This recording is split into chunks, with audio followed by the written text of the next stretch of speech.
Comme médecin, s'il y a quelque chose qui me fait mal, c'est de voir des personnes brillantes, pleines d'histoire, commencer à perdre leurs souvenirs à cause d'un dommage qui aurait souvent pu être évité. Des personnes qui ont construit des familles, qui ont voyagé, qui ont vécu, et qui un jour, soudain, ne reconnaissent plus le visage de leurs propres enfants. Et si je vous disais que l'interrupteur qui peut accélérer l'Alzheimer pourrait être en ce moment même dans votre armoire à pharmacie ou dans votre cuisine, déguisé en quelque chose d'inoffensif, quelque chose que vous prenez peut-être tous les jours en pensant que cela vous fait du bien. Je suis le docteur Rémi Bernard, j'ai 35 ans, et j'ai consacré ma carrière à la santé du cerveau. Mais aujourd'hui, je ne vais pas vous donner un cours de médecine rempli de termes compliqués. Aujourd'hui, je veux vous donner une carte pour que vous puissiez identifier et désactiver ces poisons silencieux qui, selon la science la plus récente, mettent votre mémoire en danger sans que vous le remarquiez même. Je parle de substances et d'habitudes que nous avons complètement normalisées, qui sont parfois même prescrites sans avertir de leurs effets à long terme sur le cerveau. Et je vous demande de rester avec moi, parce que le dernier de ces poisons est peut-être le plus surprenant, parce que des millions de personnes le consomment tous les jours en croyant que c'est une partie d'une vie saine.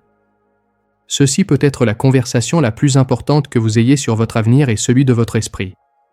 Je ne cherche pas à vous faire peur, je cherche à vous donner du pouvoir. Parce que l'Alzheimer, dans beaucoup de cas, n'est pas une sentence inévitable. C'est souvent le résultat d'un long chemin d'agression silencieuse contre votre cerveau. Et aujourd'hui, vous et moi, nous allons apprendre à les arrêter. Premier poison silencieux, l'ennemi caché dans votre armoire à pharmacie. Commençons par l'endroit le plus inattendu, votre propre armoire à pharmacie. Des millions de personnes prennent tous les jours des médicaments pour l'allergie, pour dormir, pour l'anxiété ou l'acidité, sans avoir aucune idée qu'ils affectent peu à peu leur cerveau. Je parle d'une classe de médicaments connus comme anticholinergiques. Le nom semble compliqué, mais son effet est dangereusement simple. Dans votre cerveau, vous avez un messager chimique très important, un neurotransmetteur appelé acétylcholine. Pensez à l'acétylcholine comme le facteur de votre mémoire. C'est la molécule qui permet à vos neurones de communiquer pour apprendre quelque chose de nouveau, pour se souvenir d'un nom, ou pour savoir où vous avez laissé vos clés. C'est absolument vital. Les médicaments anticholinergiques, comme leur nom le dit, bloquent ce facteur, ils le font taire. Et quand cela arrive encore et encore, jour après jour, pendant des années, les conséquences peuvent être dévastatrices. La communication entre vos neurones devient lente, maladroite, et avec le temps, ces connexions s'affaiblissent et meurent. Et quels médicaments sont ceux-là ? Vous serez surpris de voir comme ils sont communs. Nous parlons d'antihistaminiques de première génération, comme la diphénhydramine, l'ingrédient actif dans des produits vendus sans ordonnance comme Noctil ou dans beaucoup de comprimés pour dormir. Vous prenez quelque chose pour l'allergie qui vous donne sommeil ? Il est très probable que ce soit un anticholinergique. Mais la liste continue.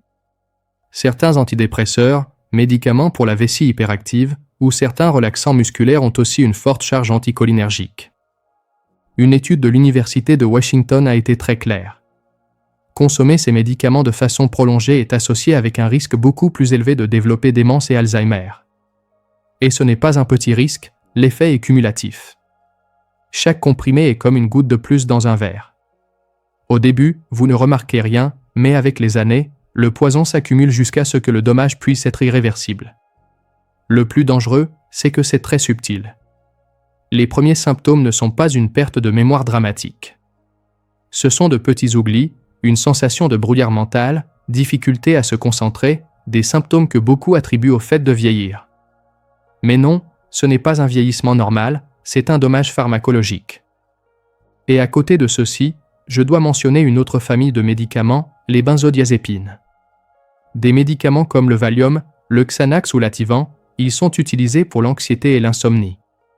Et bien qu'ils soient utiles à court terme, leur usage chronique peut être une catastrophe pour le cerveau.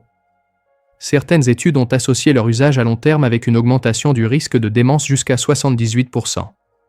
Il est important de clarifier que c'est une association, pas une preuve de cause directe, mais c'est un drapeau rouge énorme. Ils affectent la mémoire, l'attention, et ce qui est pire, ils créent une dépendance, en piégeant la personne dans un cercle vicieux. La solution ? L'audit de votre armoire à pharmacie. Alors, que faisons-nous ? Nous jetons tout à la poubelle ? Non, bien sûr que non. La solution est l'action informée. Faites un inventaire. Prenez du papier et un crayon, Et notez absolument tout ce que vous prenez, avec ordonnance et sans ordonnance, tout. Prenez rendez-vous avec votre médecin avec un seul objectif, réviser votre médication. Que ce ne soit pas une visite de 5 minutes pour autre chose. Posez la question directe. Montrez-lui votre liste et demandez, « Docteur, est-ce que certains de ces médicaments sont anticholinergiques ou des benzodiazépines ? Je suis inquiet pour ma santé cérébrale à long terme. Est-ce qu'il existe des alternatives plus sûres pour moi ? Explorez d'autres options. Pour les allergies, il y a des antihistaminiques de deuxième génération qui n'affectent pas le cerveau. Pour l'insomnie, il existe des thérapies, des techniques de relaxation ou des suppléments plus sûrs. Pour l'anxiété, l'exercice et la thérapie sont des outils incroyablement puissants. Ne laissez pas une solution à court terme créer un problème irréversible. Votre mémoire est trop précieuse. Prenez le contrôle de votre armoire à pharmacie. Deuxième poison silencieux, l'Alzheimer comme diabète de type 3. Maintenant, nous sortons de l'armoire à pharmacie et nous allons à la cuisine, parce que le deuxième poison est quelque chose que la plupart d'entre nous mangent plusieurs fois par jour, souvent déguisé en quelque chose de sain. Je parle du sucré des aliments ultra transformés. Pendant des décennies, on nous a dit que le gras était l'ennemi. L'industrie a répondu avec des produits light ou pauvres en graisse, qui pour avoir du goût ont été chargés jusqu'au maximum de sucre et de glucides raffinés. Je veux que vous pensiez à ceci. Beaucoup de scientifiques de pointe commencent déjà à appeler l'Alzheimer le diabète de type 3. Attention, ce n'est pas une classification médicale officielle, mais c'est une façon très claire de décrire ce qui se passe dans le cerveau. Quand vous mangez du sucre ou des aliments qui se transforment vite en sucre, pain blanc, pâtes, riz blanc, céréales du petit déjeuner, votre pancréas libère de l'insuline. L'insuline est la clé qui permet au sucre d'entrer dans vos cellules pour leur donner de l'énergie. Le problème, c'est qu'avec l'alimentation moderne, nous bombardons le corps avec du sucre constamment. Les cellules, à force d'entendre le cri de l'insuline, deviennent sourdes. On appelle cela résistance à l'insuline, et c'est la porte d'entrée du diabète de type 2. Voici la connexion effrayante. Vos neurones ont aussi besoin de sucre pour fonctionner, et ils répondent aussi à l'insuline. Quand votre cerveau devient résistant à l'insuline, vos neurones commencent littéralement à mourir de faim. Mais le désastre ne s'arrête pas là. Un cerveau résistant à l'insuline est un cerveau enflammé. L'excès de sucre alimente une inflammation chronique qui endommage les neurones et favorise l'accumulation des protéines toxiques de l'Alzheimer, la bêta-amyloïde et la tau. C'est-à-dire, le sucre ne fait pas seulement mourir de faim vos neurones, mais il alimente aussi le feu qui crée les déchets qui les étouffent. Et les aliments ultra transformés sont le véhicule parfait pour ce poison. Je parle de plats préparés, biscuits, sodas, charcuterie, sauces commerciales. Ce n'est pas de la vraie nourriture, ce sont des substances comestibles conçues dans un laboratoire pour créer une addiction. Une étude dans la revue Neurologie a été très claire. Les personnes qui consommaient le plus ces produits avaient un déclin cognitif 28% plus rapide. Et une note importante pour ceux qui prennent de la metformine pour le diabète. C'est un médicament essentiel, je ne dis pas de l'arrêter, mais il est vital de savoir que son usage à long terme est associé avec un risque plus élevé de déficience en vitamine B12, qui est crucial pour le cerveau. Une déficience en B12 peut causer des symptômes qui se confondent avec la démence. C'est un autre poison silencieux caché derrière un traitement nécessaire. La solution ? Le retour à la vraie nourriture. La bonne nouvelle, c'est que vous avez le contrôle total sur ce poison. Lisez les étiquettes comme un détective. Si la liste d'ingrédients est très longue, a des mots impossibles à prononcer, ou le sucre, avec n'importe lequel de ces 50 noms, est au début, laissez-le sur l'étagère. Achetez au périmètre du supermarché. Vous avez remarqué ? C'est là qu'est la vraie nourriture, légumes, fruits, viande, poissons, œufs. Les allées centrales sont le territoire des produits transformés. Le sucre est un caprice, pas la base.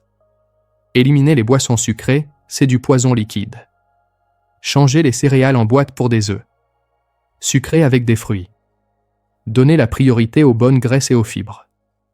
Avocat, huile d'olive, noix, poisson gras, c'est le meilleur carburant pour le cerveau.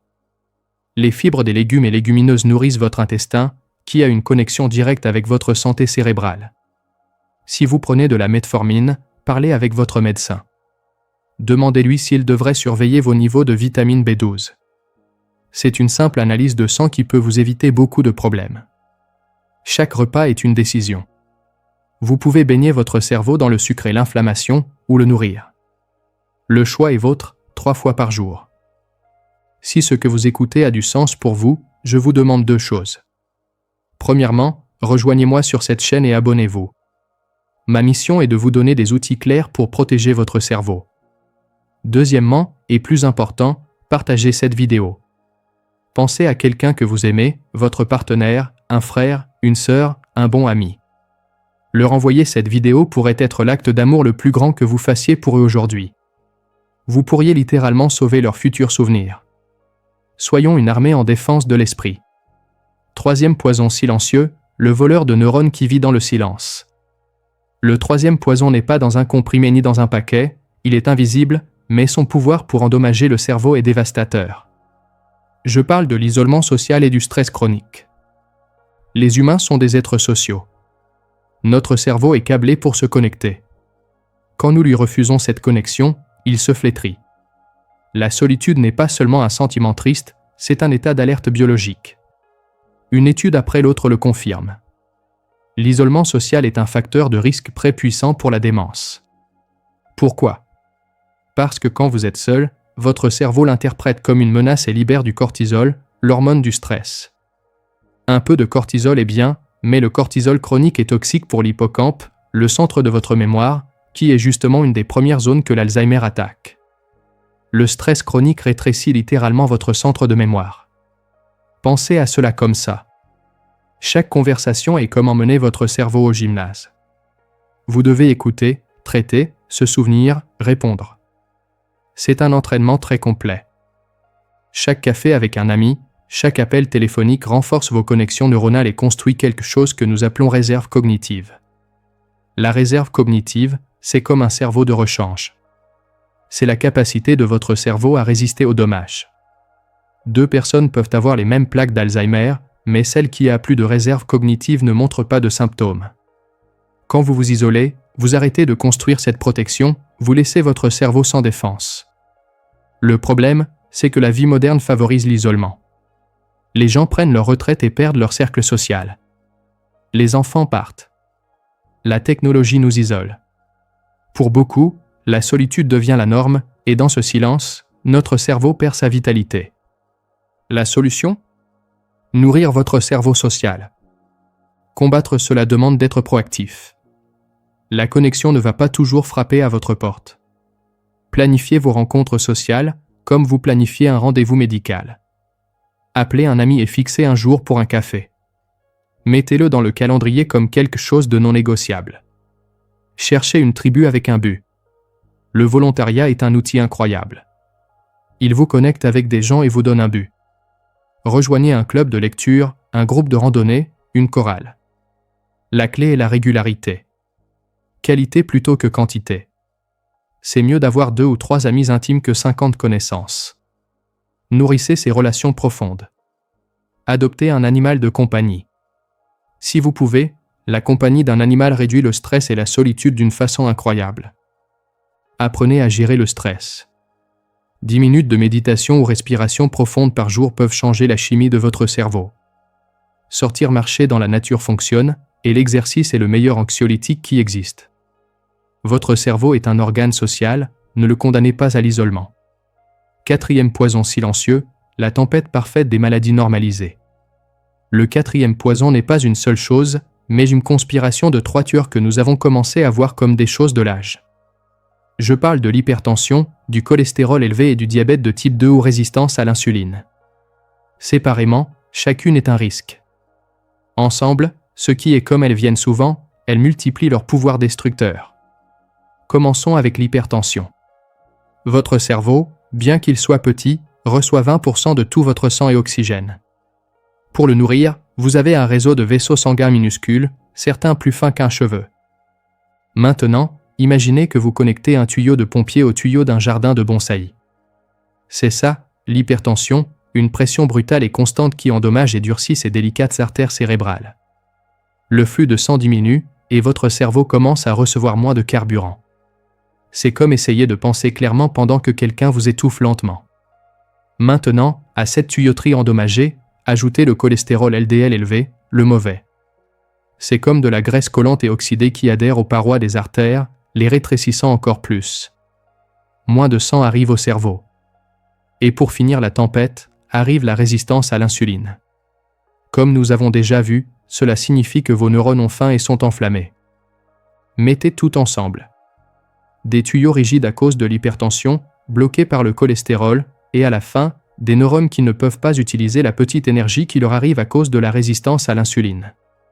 C'est un siège total contre votre cerveau, une catastrophe garantie. Et le plus tragique, c'est que des millions de personnes vivent comme ça pendant des années, en prenant un comprimé pour chaque chose, sans que personne leur explique qu'ils sont assis sur une bombe à retardement. La solution ? Désactiver la tempête. La solution n'est pas seulement de prendre plus de comprimés, mais de changer le style de vie qui cause le problème. Bougez chaque jour. L'exercice baisse la pression artérielle, améliore la sensibilité à l'insuline et contrôle le cholestérol. Il ne faut pas courir un marathon. Marcher à bon rythme 30 à 40 minutes par jour est transformateur. Adoptez une alimentation anti-inflammatoire. Nous revenons à la même chose, dehors le sucre et les produits ultra transformés. Basez votre alimentation sur de la vraie nourriture, légumes, protéines de qualité, graisses saines. Une alimentation comme ça attaque les 3 conditions en même temps. Dormez. Le manque de sommeil fait monter la pression artérielle et aggrave la résistance à l'insuline. Pendant le sommeil profond, votre cerveau active son système de nettoyage. Dormir moins de 7 heures de qualité, c'est comme laisser les déchets s'accumuler dans votre cerveau. Connaissez vos chiffres. Mesurez votre pression à la maison. Faites des analyses pour contrôler votre glucose, hémoglobine glyquée et cholestérol. Vous ne pouvez pas lutter contre un ennemi que vous ne voyez pas. N'acceptez pas ces conditions comme normales. Ce sont des signaux d'alarme. Écoutez-les et agissez.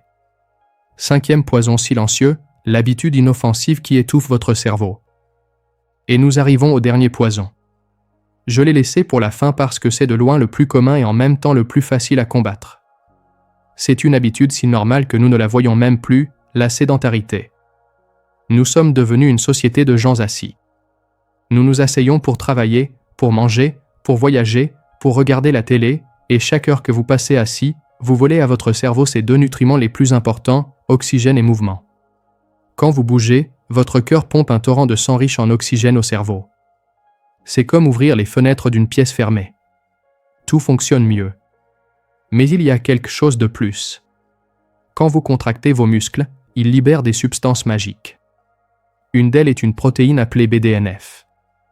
J'aime appeler le BDNF l'engrais pour vos neurones. Le BDNF aide les neurones à survivre, favorise la naissance de nouveaux neurones et renforce les connexions entre eux. Un cerveau avec beaucoup de BDNF est un cerveau plastique qui apprend, qui s'adapte. Et quelle est la meilleure façon de fabriquer cet engrais ? L'exercice. Chaque fois que vous marchez, dansez ou soulevez un peu de poids, vous donnez à votre cerveau l'engrais dont il a besoin. Être assis, c'est littéralement faire mourir de faim vos neurones. L'inactivité, en plus, est la mère de tous les autres poisons. Elle favorise la résistance à l'insuline, fait monter la pression artérielle, aggrave le cholestérol et augmente le stress. C'est la terre fertile où poussent les graines de la maladie. La solution ? Devenez une personne en mouvement. Le merveilleux avec cela, c'est que vous n'avez pas besoin d'argent ni d'équipement cher, seulement la décision de vous lever de la chaise. La règle des 5 minutes. Pour chaque 30 minutes que vous passez assis, levez-vous et bougez 5 minutes. Marchez dans la maison, montez des escaliers, faites quelques flexions, mettez une alarme si nécessaire. Trouvez quelque chose que vous aimez. Le meilleur exercice est celui qu'on fait.